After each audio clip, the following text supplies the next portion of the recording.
Welcome back to the deep dive. So today we're doing something a little different. Usually we unpack, a big concept or an event, but today we are unpacking a situation, a really high pressure one that thousands of people go through every single year. The Big Four The interview. Big Four interview, Mhm. specifically Deloitte. And we're not just talking about it. We're actually going to simulate it. Because when you look at all the material we have, the recruiter guides, the internal notes, what candidates say, it's just so clear that being smart is not enough to get a job there. Oh, not even close. I mean, they have, something like 263,000 employees in 150 countries. The competition is it's fierce. It is. So the plan for today is pretty simple. I'm going to be the candidate. Think enthusiastic, recent grad, done my homework, ready to go. And I'll be the senior manager. The one who's, let's be honest, heard every answer in the book and is looking for something, anything that stands out. Right. And importantly, we're going to pause the interview as we go. We'll break it down in real time and explain why an answer works or, why it's a fast track to the thanks but no thanks email. Okay, I'm ready, I think. My virtual palms are already a little sweaty, but let's do it. Let's jump in. Okay, so we're in the room. I've got your resume in front of me.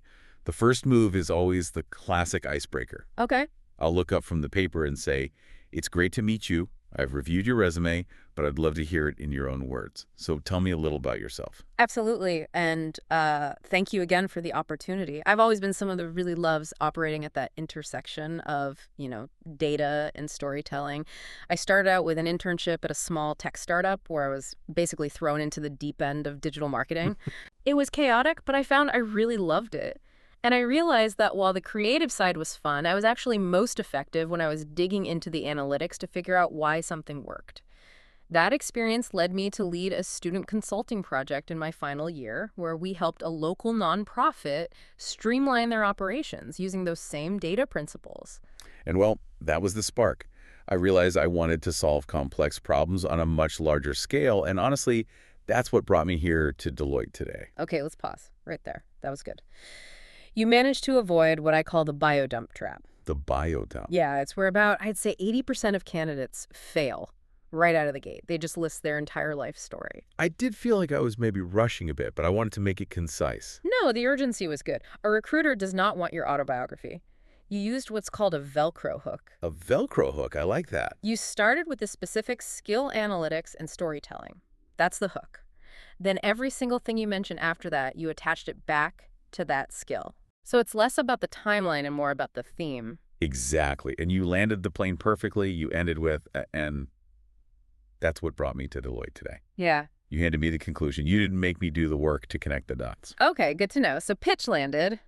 But Yeah. now comes the question that I think throws everyone off because it feels so generic. It does. All right, back in character. That's a really interesting background. But, there are other big firms out there, PwC, EY, KPMG. Why Deloitte specifically? That's a fair question. And for me, it really comes down to the fact that Deloitte isn't just an accounting firm anymore. It's the largest professional services firm in the world. I'm not just looking for a job in audit. I want to be where innovation is really happening. I was reading about Deloitte's acquisition of the ad agency Heat and the fact that you have over 30 blockchain prototypes in development. That really signals to me that Deloitte is trying to reinvent what professional services even means. And on top of that, looking at the shared values, especially collaborate for impact and your whole idea of borderless collegiality, I just want to work somewhere that has that massive scale but still feels like it has a supportive culture. Stop. Okay, that works. It works really well. And let's talk about why. I was worried it might sound like I just crammed from the About Us page. No, because you were specific. Mm. You dropped the name Heat and the blockchain prototypes. That signals something we call commercial awareness. So I understand the business, not just the job description. Precisely. By mentioning Heat, an ad agency, you're showing you get that Deloitte is changing its entire business model. You're not applying to the Deloitte of 20 years ago. You also use the phrase professional services firm, not accounting firm. Right. That's a subtle but really important distinction. It shows you the industry is moving beyond traditional audit. It makes you sound like a future leader, not just an entry-level hire. And the culture bit with borderless collegiality. That's a specific internal Deloitte term. It proves you've done the deep dive. You're speaking their language already. Okay, let's move on. Let's do it. So the hours here can be pretty long. Travel can be intense. Why consulting? Why this specific lifestyle? I honestly see consulting as the ultimate accelerator. I'm someone who just craves variety. The idea that I could be working with a retail client one day and a healthcare provider the next is incredibly exciting to me. But it's more than that. I really live for that aha moment, you Wait, know? aha moment. Yeah. Yeah, when you take a client's messy, chaotic problem, you structure it, and you turn it into a clear, actionable strategy. It's about making a real, tangible impact, not just, keeping the lights on. Okay, pause. Let's analyze the psychology there. Why did you focus on the aha moment? Well, I didn't want to say I want to travel, because that just sounds naive. I Yeah. wanted to focus on the actual work, and that's smart. Recruiters are screening for energy. Consulting is a grind. If you don't get a genuine kick out of solving puzzles, you will burn out. Fast. By describing that feeling, you're showing me that the work itself is what fuels you. So it's about framing the intensity as a feature, not a bug. Yes, and you called it an accelerator. That's a great keyword. It shows ambition. It tells me you see the difficulty as the price you pay for rapid growth. Okay, so the warm-up's done. Now we're getting to the part that I think everyone dreads, the behavioral questions. The STAR method. Situation, task, action, result. If you don't follow that structure, you're just making it harder for yourself. Got it. Structure is key. So let's test resilience. I lean back. Tell me about a time you failed or faced a significant setback. Okay. In my marketing internship, I was tasked with launching a social media campaign for a new product. That was the situation and task. And I was convinced I knew exactly what to do. I designed the ads, wrote the copy, and we launched. But then the numbers came in, and it was just flopping. Engagement was close to zero. And what did you do? The key was I didn't hide it. That was my action. I went straight into the analytics and realized I had completely misread the tone for the target audience. It was way too formal. So I reworked the whole content strategy literally overnight, simplified the messaging, made it more casual, and we relaunched. And as a result, engagement rates increased by 15% over the next 2 weeks. It taught me you have to iterate based on live feedback, not just your gut feeling. Okay, hold it right there. Perfect resilience answer. Do you know why I didn't challenge you when you said it was flopping? I was worried. I thought admitting zero engagement sounded really bad, like I totally messed up. Not at all. I was waiting for the pivot. The trap here is the humble brag, oh, my biggest failure is that I just care too much. Right, everyone sees through that. It's insulting. We want to see a real failure. The 15% number you gave, that was your proof of competence. Without that number, you're just a guy who ran a bad campaign. With it, you're a data-driven problem solver. The failure becomes irrelevant. The recovery is what you're selling. And I made sure not to blame anyone else. Crucial. You owned it. You fixed it. Let's do one more behavioral. This one's about people. The teamwork question, always a tricky one. Tell me about a time you had to deal with a difficult team member. Right. So, situation. I was in a big group project for my final year accounting class. We had one team member who was, honestly, just completely checked out. Missing meetings, not replying to texts. The rest of the group just wanted to report him to the professor. And your action was? I decided to try something else. Instead of getting frustrated, I just invited him out for coffee one-on-one. I asked him what was going on, and it turned out he was failing another class and was just incredibly stressed about it. So we adjusted our plan. I helped him break his part of our project into smaller, more manageable tasks that he could fit around his study schedule for that other class. The result was that he not only delivered his part on time, but we ended up with an A on the project because everyone fully contributed. Stop. That's it. That's the answer. Because I didn't just complain about him. You didn't complain, and you didn't do his work for him. The bad answers are either, I'm a hero, so I did all his work, or I'm a tattletale, so I told the professor. Right. One makes you a martyr, the other makes you a snitch. Exactly. You showed coaching. You showed empathy. You actually hit on that Deloitte value of take care of each other. You found the root cause stress, and you solved it. That's exactly what a consultant does with a difficult client. Right. It's about being a person first. Okay, let's switch gears. Phase 3, competency questions. These are sort of like mini case studies. All right, let's hear it. Imagine this.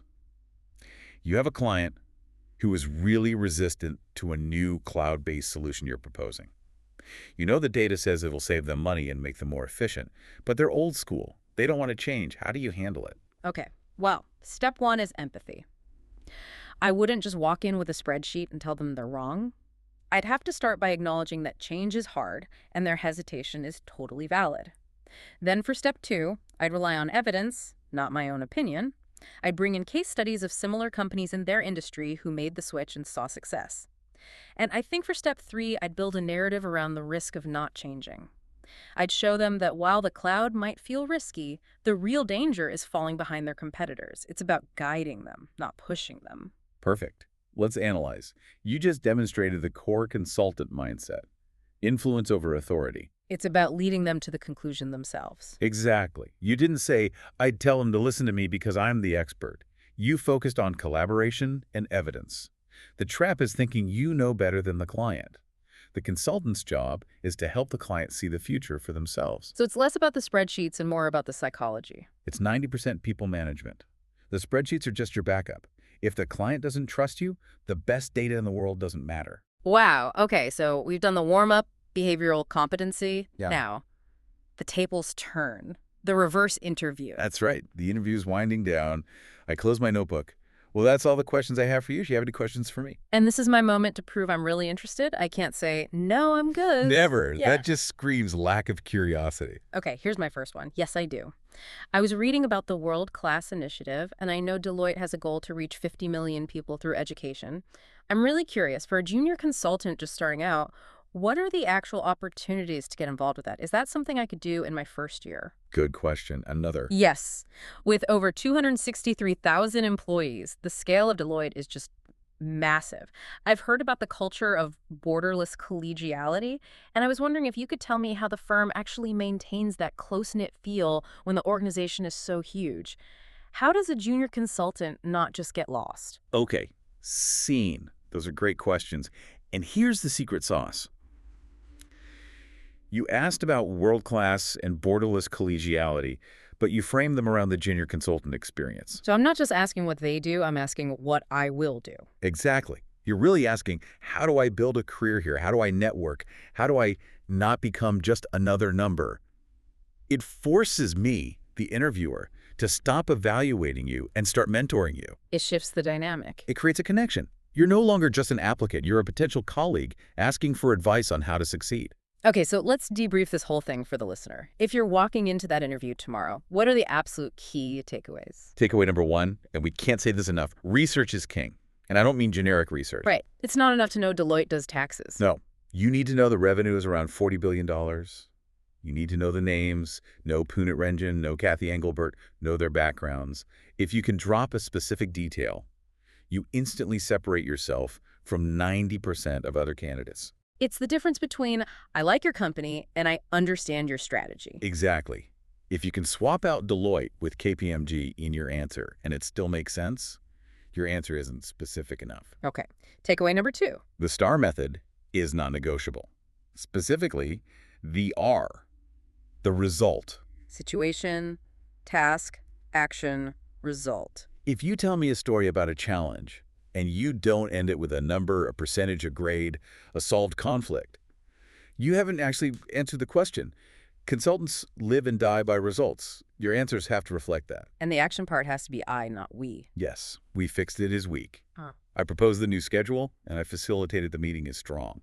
You have to be the protagonist of your own stories. Makes sense. And the third and final takeaway? It's what I call the airport test. The tiebreaker? It really is. If my flight is delayed and I'm stuck in an airport with you for 4 hours, am I going to enjoy that conversation or am I going to be miserable? They're hiring a person, not a resume. That's it. So when they ask, tell me something not on your resume, don't say, I'm a hard worker. Say, I run marathons or I build ships in bottles. Show some personality. Show them you're a human being they'd actually want to work with. It's so easy to get caught up in being professional that you forget to just be a person. Professionalism gets you in the door. Yeah. Personality gets you the offer. So to wrap it all up, the interview isn't really an interrogation, it's a conversation. It is. They have a problem. They have empty desks and 10 clients. You are the solution to that problem. If you walk in there with real empathy, with evidence, and with a good story, you're not asking for a favor. You're offering a partnership. You are the solution. I really like that framing. It's true. So go practice your stories, talk to yourself in the mirror, record yourself on your phone, get comfortable with them. And hey, if you mess up a practice run, just remember that failure is just another story you can use the STAR method on later. That is one way to look at it. Thanks for listening to this deep dive. Now go crush that interview. Good luck. You've got this.